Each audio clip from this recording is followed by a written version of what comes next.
கோவை மாவட்டத்தின் முக்கிய ஆன்மீக தலமான வெள்ளியங்கிரி மலை தென் கைலாயம் எனவும் அழைக்கப்படுகிறது. கோவை நகரில் இருந்து 40 கிலோமீட்டர் தொலைவில் தமிழக கேரள எல்லையில் மேற்கு தொடர்ச்சி மலையில் இந்த மலை அமைந்துள்ளது. 7 மலைகளை கொண்ட வெள்ளியங்கிரியின் அடிவாரத்தில் பூண்டி வெள்ளியங்கிரி ஆண்டவர் கோயில் உள்ளது. இங்கு தரிசித்துவிட்டு கடல் மட்டத்தில் இருந்து 5800 அடி உயரத்தில் 6.5 கிலோமீட்டர் தொலைவில் செல்லும் மலைப்பாதையில் வெள்ளை விநாயகர் கோயில், பாம்பாட்டி சுனை, கைதட்டி சுனை, சீதைவனம், அர்ஜுனன் வில், பீமன் களி உருண்டை, ஆண்டி சுனை போன்றவைகளை கடந்து சென்றால் 7வது மலையில் சுயம்புலிங்கத்தை தரிசிக்க முடியும். மேகங்களால் சூழப்பட்ட வெள்ளி வார்ப்படத்தால் மூடியது போல தோற்றமளிப்பதால் வெள்ளியங்கிரி என பெயர் பெற்றது. ஆண்டுதோறும் பிப்ரவரி முதல் மே மாதம் வரை சிவராத்திரி, பங்குனி உத்திரம், சித்திரை முதல் நாள் மற்றும் சித்திரா பௌர்ணமி ஆகிய முக்கிய நாட்களிலும், செவ்வாய், வெள்ளி மற்றும் வார விடுமுறை நாட்களிலும் அதிகப்படியான பக்தர்கள் இங்கு வந்து செல்கின்றனர். 10 வயது முதல் 60 வயது வரையிலுள்ள ஆண்கள் மற்றும் 50 வயதிற்கு மேற்பட்ட பெண்கள் மட்டுமே வெள்ளியங்கிரி மலை ஏறுவதற்கு வனத்துறை மற்றும் கோவில் நிர்வாகத்தினரின் அனுமதி அளிக்கின்றனர். வெள்ளியங்கிரி ஆண்டவர் கோயிலின் அடிவாரத்தை அடைந்தபோது அங்கு பல இடங்களில் மலை ஏறுவதற்குரிய உடல் தகுதி உள்ளவர்கள் மட்டுமே மலை ஏறுமாறு கேட்டுக்கொள்ளப்படுகிறது என்ற அறிவிப்புகளுடன் அவசர உதவிக்கான எண்களும் ஒட்டப்பட்டு இருந்தன.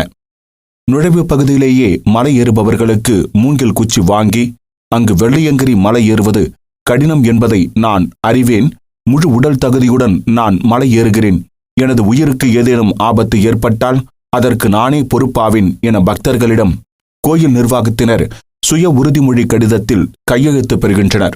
ஆனால் நாம் பார்த்தவரை பலர் இந்த கடிதத்தை கொடுக்காமலேயே மலை ஏறுவதை காண முடிந்தது.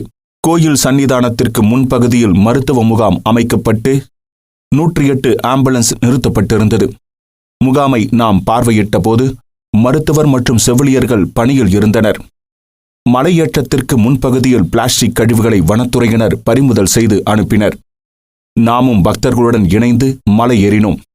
7 மலைகளில் 1 மற்றும் 2வது மலையில் மட்டுமே கற்களை கொண்ட கரடுமுரடான படிக்கட்டுகள் இருந்தன.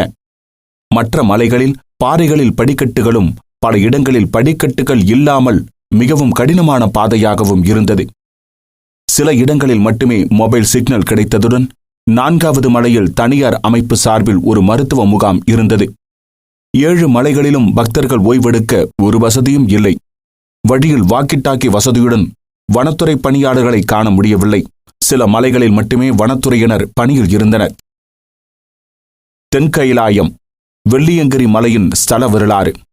சர்வம் சிவமயமாக விளங்கும் பிரபஞ்சத்தில் உத்திர கைலாயம் சூட்சும நிலையில் அமைந்துள்ளது. மத்திய கைலாயம் தீபத்தில் உள்ளது. தட்சிண கைலாயம் வெள்ளியங்கிரி மலையாகும்.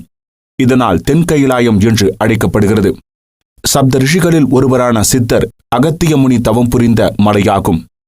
வெள்ளியங்கிரி அகத்திய பரம்பரையில் வரும் ஞானியர் அனைவருக்கும் வழிபாட்டு தலமாக விளங்குகிறது. ஆதிசங்கரர் வழிபட்ட இடமாகவும் போற்றப்படுகிறது. சிவபெருமானை வந்து தவம் புரிந்த இடமென்றும், சித்தர்கள், யோகிகள், ஞானிகள் பலரும் காலம் காலமாய் தவம் புரிந்தும் வாழ்ந்தும் சூட்சுமத்தில் இங்கேயே வலம் வருவதால் இந்த மலை சிவரூபமாக தவரூபமாக திகழ்கிறது. மகாயோகி பழனி சுவாமிகள், சிவயோகியார், சத்குரு ஸ்ரீ பிரம்மா, அகோரி விமலானந்தா, அழுக்கு சாமியார், சவுந்தரபாண்டி சாமியார், காலாத்தி சாமியார், மைசூர் சாமியார், எட்டிக்கொட்ட சாமியார், மிளகாய் சாமியார், மாரிமுத்து முதலியார், ராமானந்த பரதேசி ஆகியோர் உலவி மறைந்த புண்ணிய பூமி வெள்ளியங்கிரி மலையாகும். வெள்ளியங்கிரி மலை மீது மற்றும் மலை அடிவாரத்தில் இருக்கும் சிவன் கோயில்கள் 3000 ஆண்டுகளுக்கு மேல் பழமையான கோயில்களாக கருதப்படுகின்றன. இங்கிருக்கும் சிவபெருமான் வெள்ளியங்கிரி ஆண்டவர் என்றும் அம்பாள் மனோன்மணி என்றும் அழைக்கப்படுகிறார்கள். பன்னெடுங்காலமாக சித்தர்கள் விரும்பி வழிபடும் கோயிலாக இது இருந்திருக்கிறது. புராணங்களின்படி பஞ்ச பாண்டவர்களில் ஒருவரான அர்ஜுனன் இப்பகுதிக்கு வந்தபோது சிவபெருமான் வேடன் ரூபத்தில் தோன்றி அர்ஜுனனுடன் விளையாட்டாக போர் புரிந்தார்.